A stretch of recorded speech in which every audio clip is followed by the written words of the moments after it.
Hey, good morning. Yes, it is. It is Friday, May 31st, the last day of May, and also the last day of the week. You made it, guys. One more day for most of you. For the rest of us, it's just another day. So I thought we'd kind of go back, because I haven't talked about it in quite some time, of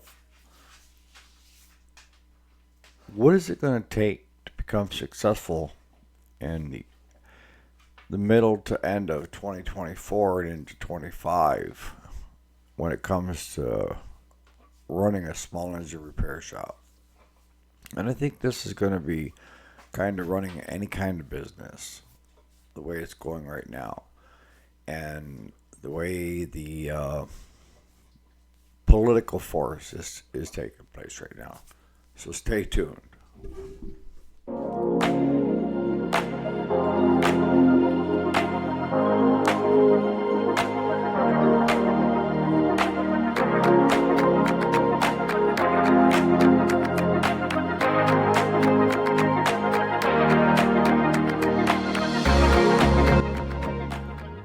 All right, so welcome back. My name is Eric, and this is the weekday, Monday through Friday.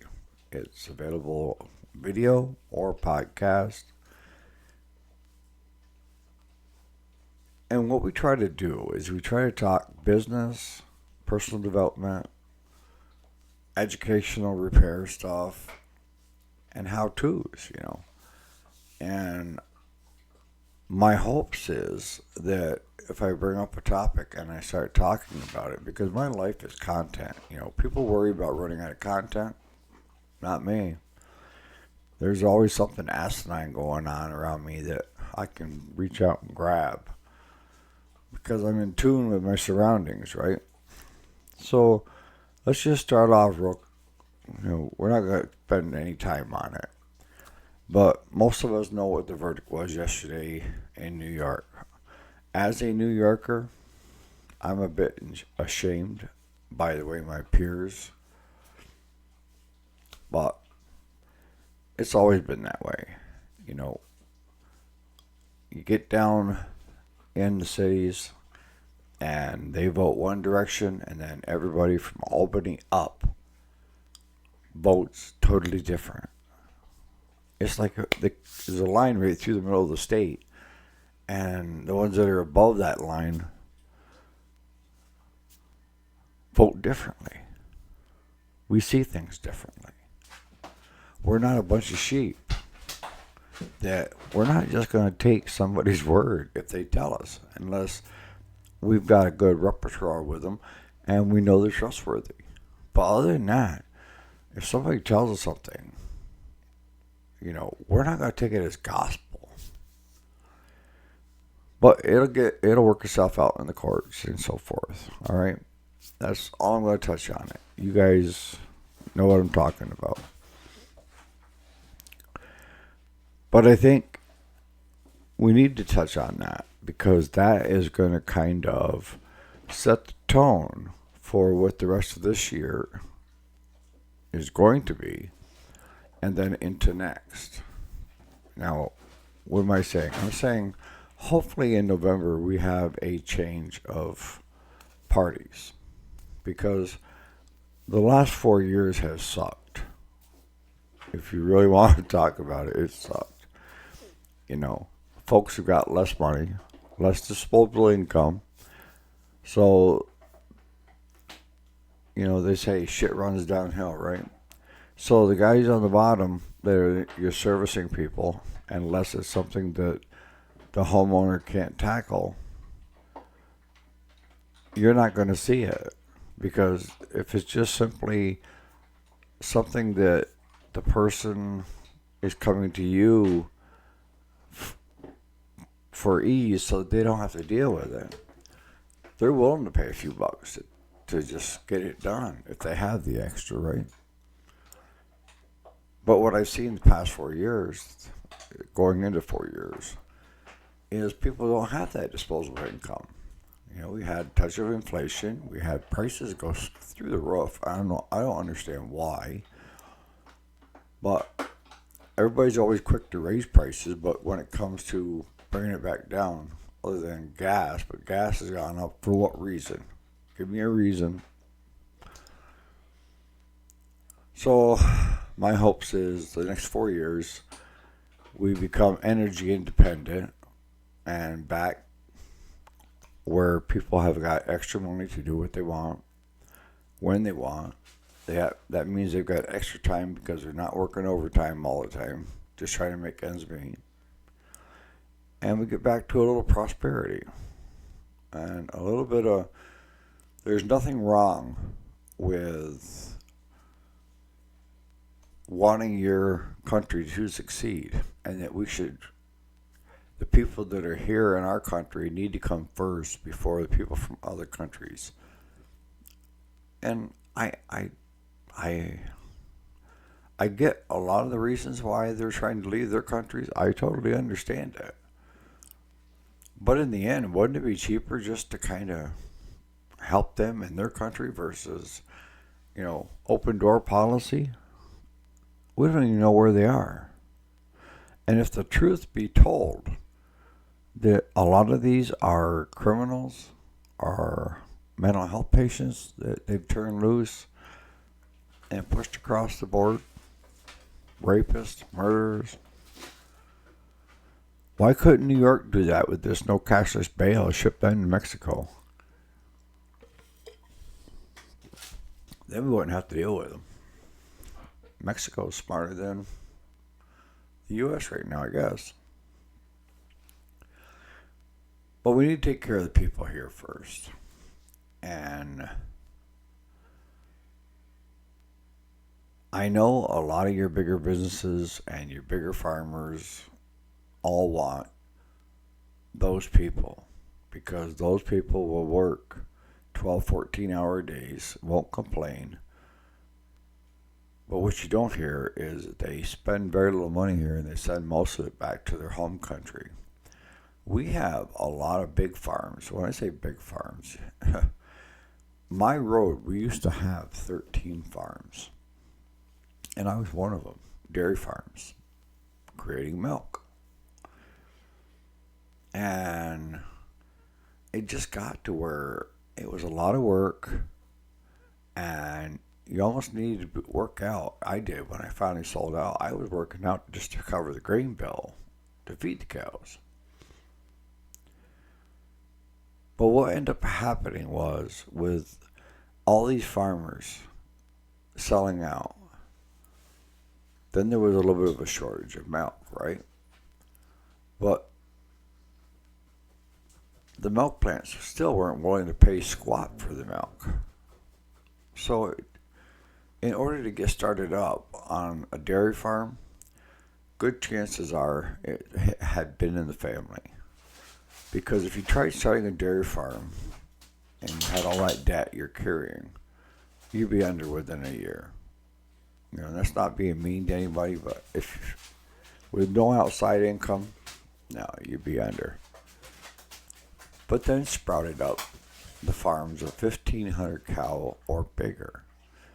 And we have one that's within 7 miles of us that are milking 4,500 cows. But the Guatemalans do all the milking and all the herding.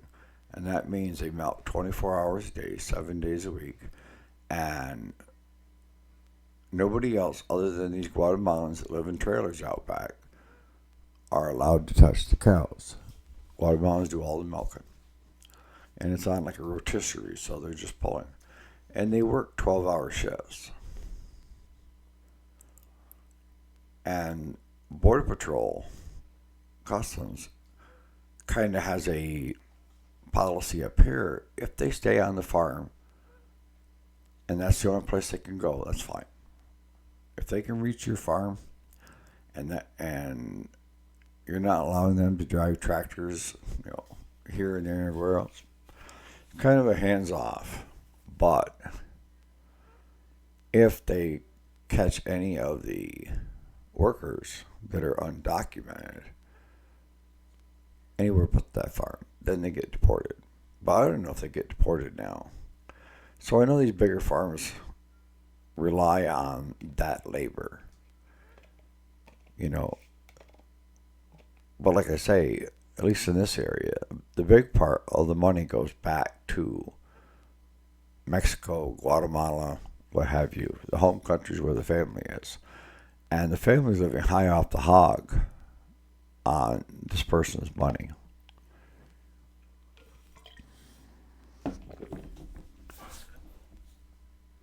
But we want to have it prosperous again.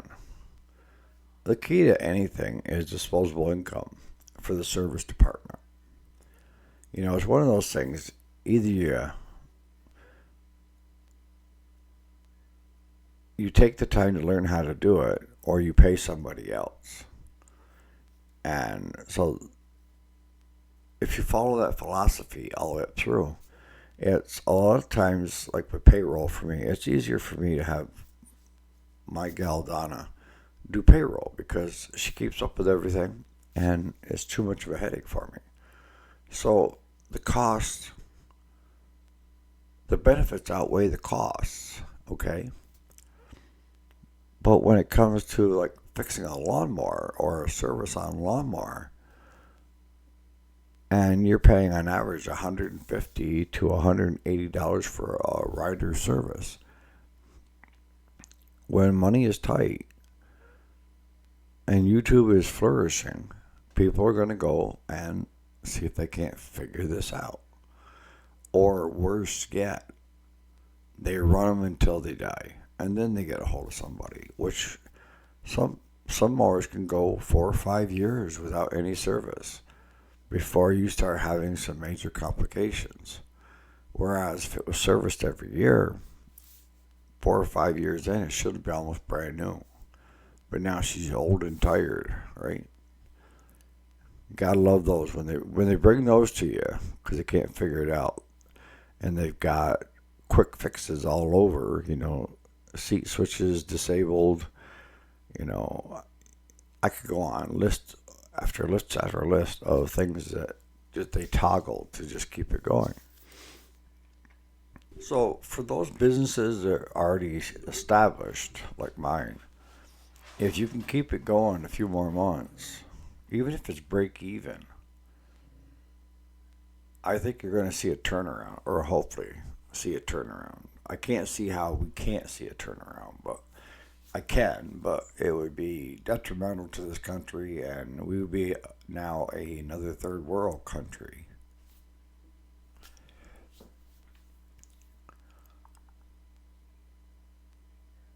If you're going to start a business and you want help succeeding, the best time to start it is usually when things are flourishing and there's money around, right? If you could start a business now and make it grow,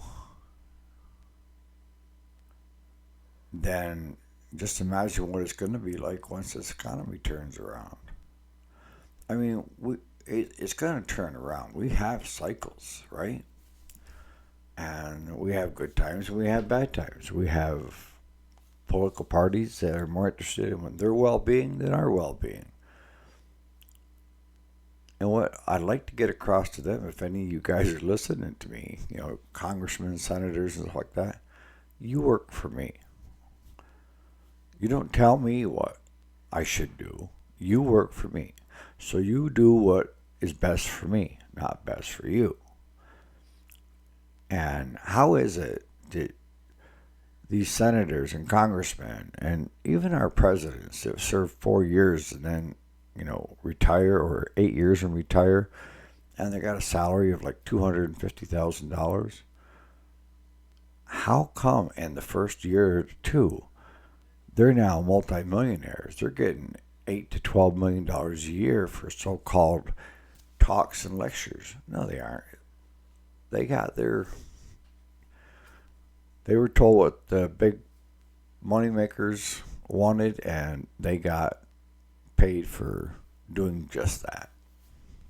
So I'm just kind of curious if any of you guys out there that do follow the channel and you do have your own small engine repair business, maybe your floor planning and stuff, how are you doing right now? And how have you been doing the past 3 years?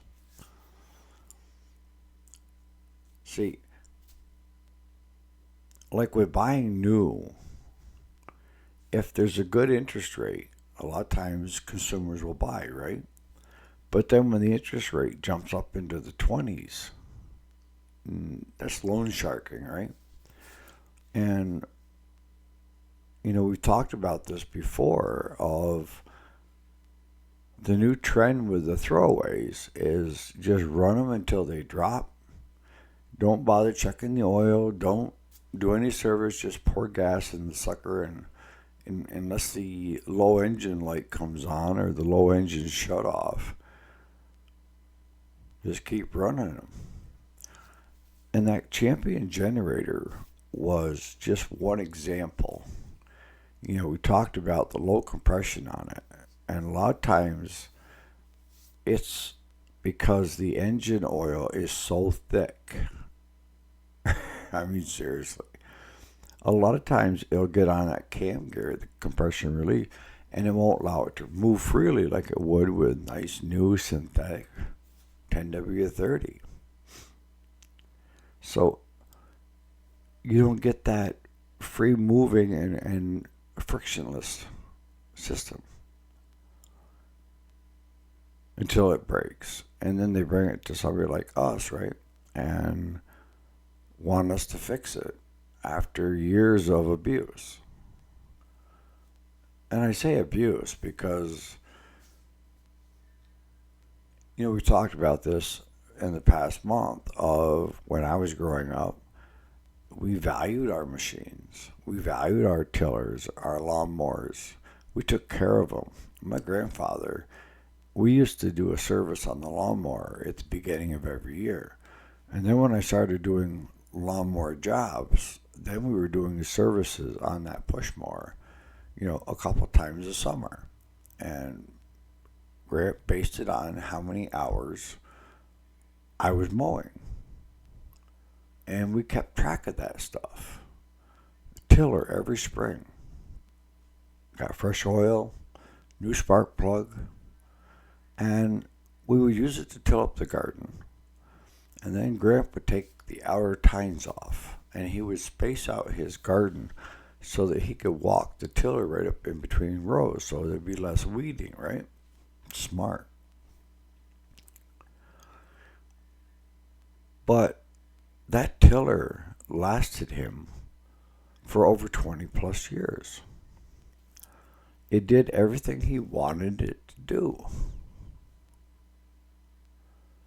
And that push mower,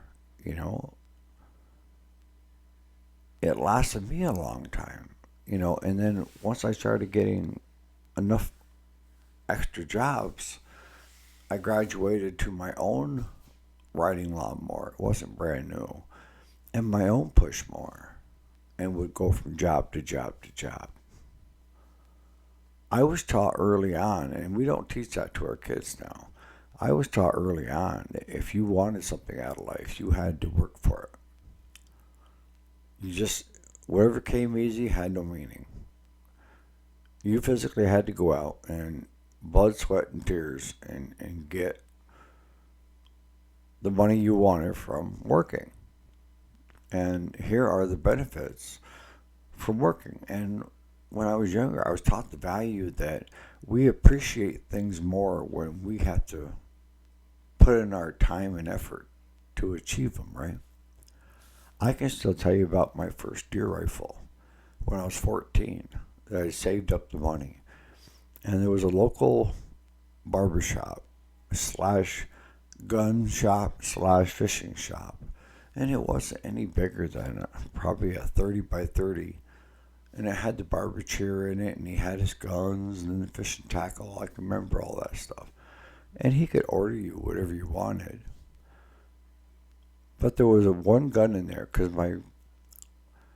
I was just coming into where I've been going hunting with my grandfather since I was 10 or 11. And I got passed down this 30-30 Marlin. And the problem was with that 30-30 Marlin is that the safety didn't work. It was lever action, but it wouldn't stop the hammer from going all the way in. See, when you talk lever action, if you rack it and then let it down and come back one click, it's on safety. Well, this Marlin was so wore, it didn't have that click, so it was laying on the firing pin all the time. And if you fell, you could possibly set that rifle off. Or if it fell over, it could possibly go off if it hit just right on that hammer, where a good working gun wouldn't. So I got it in my head. I had to have a good deer rifle, something, that I liked. And I caught sight of this, um, the 30-06 Winchester, and it had the Monte Carlo stock, which means it had a curvature of a stock in here. And what I can tell you from that is that when you shot that gun, it would blister your shoulder, bruise it. If you had the straight with the pad, it wouldn't. But I had to have that gun. So I paid Hazy weekly, and he held the gun in 2 boxes of shells. And I would pay him weekly until that gun was paid off. And when I turned 16, I could deer hunt on my own with the group, but I could carry my own rifle. I still hadn't paid that off yet. I think I still owed like 40 or 50 bucks. And he calls Graham and he says, "Tell that boy to get over here." So I went over and he says, "Here's the gun, here's the box of shells. Deer season is this weekend coming. Pay me the remainder when you can." And I mean, my old chest was just busting out when I went to hunting camp with Grant to show everybody up there my new deer rifle that I worked for so long and hard for. Plus, they were happy that I didn't have that 30-30 Marlin anymore. I do still have that to this day, folks. It's in the gun cabinet, but it's not safe to, to me anyways. It's more of an antique. So on that note, I'm going to start wrapping it up. Can we do business in this environment? It's difficult, but I think you're going to see a change in the wind here. And if you're doing business and you're breaking even, at least hang tight. If you're underwater, I don't know what to tell you, because it may be in the next 6 months nothing happens and it stays the same. But if you're making it or breaking even, I would tell you to hang tight. Don't throw out the baby with the baby water, right? So and then, you guys have a great Friday, and we'll see you here bright and early Monday morning for the weekday. If you have any questions or comments, put them in the comments, and thanks again for watching.